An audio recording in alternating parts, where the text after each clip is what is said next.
विशेष लुटेरा आया था, जिस लुटेरे का नाम हुआ है तैमूर लंग।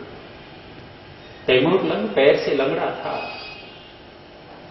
अभी किसी ने नाम भी रखा है, नाम रखा है किसी ने। उनके आदर्श हैं वे। उनके आदर्श कौन हैं? हम आपको चिढ़ाने के लिए नाम क्या रखा? तैमूर। अपने बच्चे का नाम रखा है, जानते होंगे। अपने बच्चे का नाम रखा है तैमूर। उनको अब्दुल कलाम याद नहीं आया, अशफाकुल्लाह खां याद नहीं आया कि इनके भी नाम रखे जा सकते हैं। कौन सा याद आया है? जिसने आकर के भारत को बर्बाद किया था। इतना क्रूर व्यक्ति था, इतना क्रूर था कि अपनी मां से पूछा था कि मां, 13 साल की अवस्था थी, 13 साल की अवस्था में अपनी मां से पूछा कि मां, मैंने सुना है कि तूने मुझे पाला तो जो दूध पिलाया अपना दूध नहीं पिलाया, ये कि हिंदू महिला से दूध पिलवाया था। हाँ मेरे बेटे, वो हिंदू महिला बड़ी दयालु थी, अपनी छाती का दूध तुझे पिलाया था। मां उसका पता बता सकती है? मां ने पता बता दिया। पता बताया तो उसके घर पे गया तो पुकार लगाई है तो वो बाहर निकल करके आई और बेटे के तुल्य इसको बनाया पाला था। तो उसने बाल पकड़े हैं उस दूध पिलाने वाली मां के, बाल पकड़ करके कहा था कि बुढ़िया बता कि इस्लाम को स्वीकार करती है नहीं करती है। उसने कहा कि भले आदमी तू कर क्या रहा, मैंने अपनी छाती का दूध तुझे पिलाया है। कहने लगे कि तू मेरे अंदर रहम भरना चाहती थी, मेरी रगों में अपना दूध पिला करके दूसरे कौम के लिए रहम पैदा करना चाहती थी। तूने बड़ा गलत काम किया है। यदि इस्लाम स्वीकार करती है तो ठीक, अन्यथा तैयार हो जा। उस बूढ़ी महिला ने कहा था इस्लाम स्वीकार नहीं होगा, गर्दन काट करके फेंक दी। लौट करके घर पे आया, घर पे आकर के अपनी मां को पकड़ा और मां को पकड़ करके कहा था कि तूने कितनी बड़ी गलती की है, कितनी बड़ी गलती की कि अपनी छाती का दूध नहीं पिला सकती थी, किसका दूध पिला दिया? दूध पिला दिया तो उसने अपनी मां की भी हत्या कर दी थी। इतने क्रूर व्यक्ति का नाम कौन रख रहा है? तैमूर लंग जब इस देश में आया था साथियों, तो हुआ क्या था? 1 नहीं, 2 नहीं, 10 नहीं, 20 नहीं, सैकड़ों लुटेरे आए थे। और लुटेरे आए थे तो यदि इन लुटेरों का हम सामना करते संगठित होकर के, उस समय संगठित नहीं थे हम और आज भी संगठित नहीं हैं।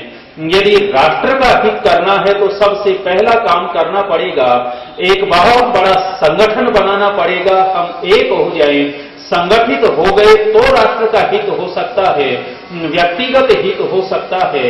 संगठन के बिना तो राष्ट्र का हित नहीं कर सकते। मिट्टी के खिलौने पूजने लग गए। तैमूर लंग आया, मारता काटता चला गया, लूटता चला गया और केवल यहां तक सीमित नहीं रहते थे, लगभग 1 लाख हिंदुओं को गुलाम बना करके अपने देश ले गया, गुलाम बना करके देश ले गया। और हिंदू गुलाम की कीमत कितनी होती थी? कीमत कितनी होती थी? 1-2 असरफी में हिंदू गुलाम को बेच दिया जाता था। गुलामों की मंडी लगती थी। एक दिन घटना घटी कि एक दिन विचार आया तैमूर लंग के मन में। उसने सोचा कि रोजाना दूसरे लोग गुलामों को बेचते हैं, मेरी इच्छा है कि मैं स्वयं जाकर के गुलामों की मंडी में गुलामों को बेचूं। तैमूर लंग अपने महल से निकला, गुलामों की मंडी में आ गया, एक ऊंचे से चबूतरे पर खड़ा हो गया। खड़े होकर के गुलामों की बोली लग रही है। 1-2 10 असरफी में गुलाम बिक जाते हैं। अचानक उसकी दृष्टि 2 हट्टे-खट्टे पहलवान जैसी आकृति के गुलामों के ऊपर पड़ी। इतने विशाल शरीर के डील डॉल के जब वो गुलाम दिखे तो तैमूर लंग के मुंह में पानी आ गया। पानी क्या आ गया कि इन गुलामों की कीमत 2-4 10 असरफी नहीं होनी चाहिए, ये तो ज्यादा में बिकने चाहिए। मन ही मन कीमत तौल रहा था। जब कीमत तौल रहा था तो एक व्यक्ति, उस समय का बुद्धिमान सूफी संत अहमदी खड़ा था। अहमदी की तरफ दृष्टि गई तैमूर की, तो भीड़ में अहमदी दर्शक बनकर के खड़ा था। तैमूर ने कहा कि अहमदी जरा आगे तो आना। आगे आना तो कहने लगे कि अहमदी, मैंने सुना है तू बड़ा बुद्धिमान है और मैं तेरे से जानना चाहता हूं, ये दो गुलाम हैं, इनको बेचना चाहता हूं, तेरी दृष्टि में इनकी कीमत क्या होगी? तेरी दृष्टि में इनकी कीमत क्या होगी? साथियों, अहमदी ने कहा था कि तैमूर यदि मेरे से इनकी कीमत पूछता है तो 200 अशरफी में एक एक गुलाम बिकना चाहिए। 200 अशरफी एक गुलाम की, जहां 5-10 की बात आई, तैमूर बहुत प्रसन्न हुआ, बहुत खुश हुआ और 200 अशरफी में गुलाम बेच दिए। गुलाम तो बेच दिए। तैमूर के मन में एक और प्रश्न पैदा हुआ, ये पैदा हुआ कि यदि मैं स्वयं तैमूर लंग वर्तमान में इन गुलामों की मंडी में बिकने लगूं तो मेरी कीमत क्या होगी? मेरी कीमत क्या होगी? फिर अहमदी से पूछ लिया कि अहमदी, यदि मैं वर्तमान में बिकना चाहूं तो मेरी कीमत क्या लगाएगा तू? वो सोचता था कि तू तो बादशाह है और बादशाह की कीमत बहुत ज्यादा होनी चाहिए। लेकिन अहमदी से जब पूछा तो कहने लगे कि तैमूर, मेरे से अपनी कीमत मत पूछ, किसी चापलूस को बुला ले और चापलूस को बुला करके अपनी कीमत पूछ लेना। साथियों, दो प्रकार के लोग होते हैं,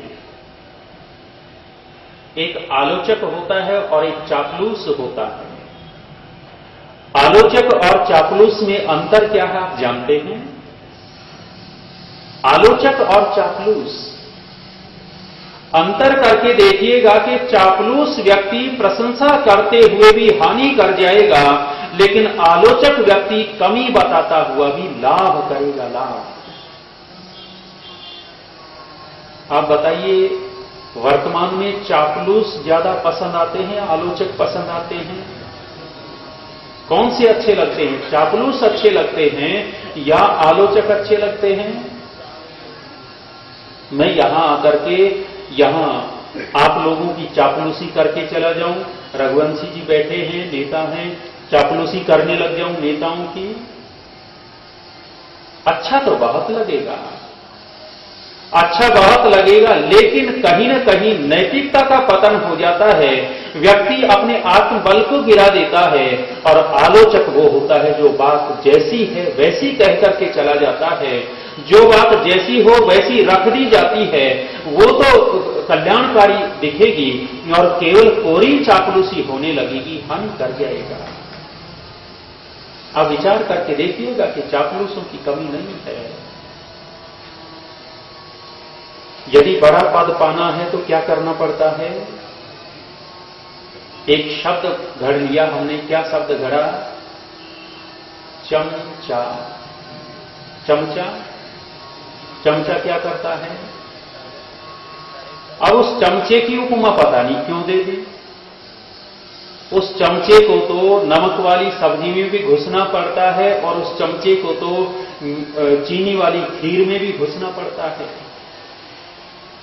लेकिन अलंकृत कर दिया गया चमचा। और जो उस चमचे को छोड़िए, सब्जी दाल वाले चमचे को, और जो वर्तमान में चमचा चल रहा है, वो चमचा क्या करता है? चापलूसी करता है, आलोचना करता है। यदि आपको घुसपैठ करनी हो तो क्या करना पड़ता है? चापलूसी कीजिए। और जब आप चापलूसी करने लग गए तो धीरे धीरे दरवाजे खोलते चले जाएंगे और प्रवेश कर जाएंगे। आप प्रवेश तो कर गए, लेकिन आत्मा का बल खत्म कर लिया, स्वाभिमान खत्म कर लिया। स्वाभिमानी व्यक्ति कभी चापलूसी नहीं करता है। अहमदी ने कहा कि तैमूर, मेरे से मत पूछ अपनी कीमत, किसी चापलूस को बुला ले और चापलूस को बुला करके अपनी कीमत पूछ ले तो ठीक रहेगा। तैमूर कहने लगे कि नहीं नहीं अहमदी, हम तो तेरे से ही पूछना चाहेंगे कि मेरी कीमत क्या है। अहमदी ने कहा कि तैमूर, यदि मेरे से पूछता है तो वर्तमान में तेरी कीमत मेरी दृष्टि में 25 अशरफी, 25, केवल 25 अशरफी। तैमूर को बड़ा गुस्सा आया कि साधारण गुलामों की कीमत तो ये 200 अशरफी बताता है और देश के बादशाह की कीमत 25 अशरफी। बहुत गुस्सा आया और गुस्से में आकर के कहने लगा कि अहमदी, तेरा दिमाग तो ठिकाने है?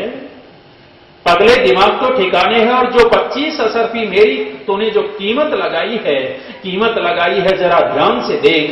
25 असरफी की कीमत की चद्दर तो मेरे शरीर के ऊपर पड़ी है, और तूने टोटल कीमत 25 असरफी लगा दी। अहमदी कहता है कि तैमूर, मुझे भी पता लग गया था कि तेरे शरीर के ऊपर 25 असरफी की चद्दर पड़ी हुई है, इसलिए मैंने तेरी कीमत 25 असरफी लगाई है। यदि ये चद्दर तेरे शरीर के ऊपर नहीं होती तो मेरी दृष्टि में तेरी कीमत एक कौड़ी की भी नहीं होती, एक कौड़ी की भी।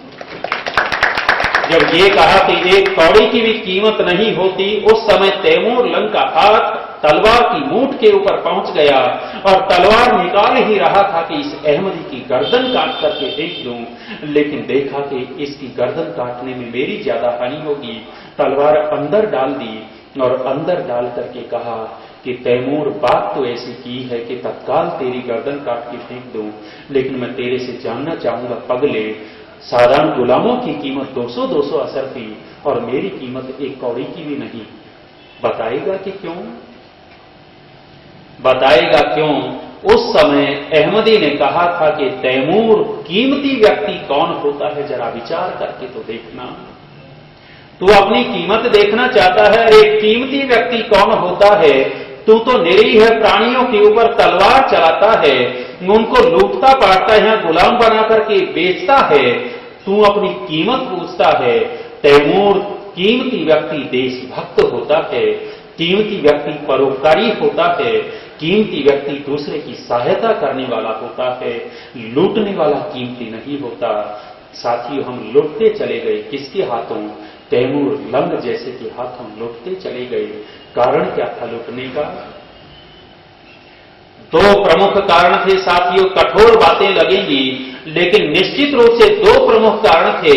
एक तो हमारा संगठन नहीं था, और दूसरा हम मिट्टी के खिलौनों के ऊपर विश्वास करने लग गए थे कि देवता सब कुछ संभाल लेगा, और जो देवता सब कुछ संभाल लेगा, मिट्टी के खिलौने कुछ नहीं कर सके। और वो यवन लोग हमें लूटते चले गए। राष्ट्र का हित नहीं हुआ, राष्ट्र की बहुत बड़ी हानि हो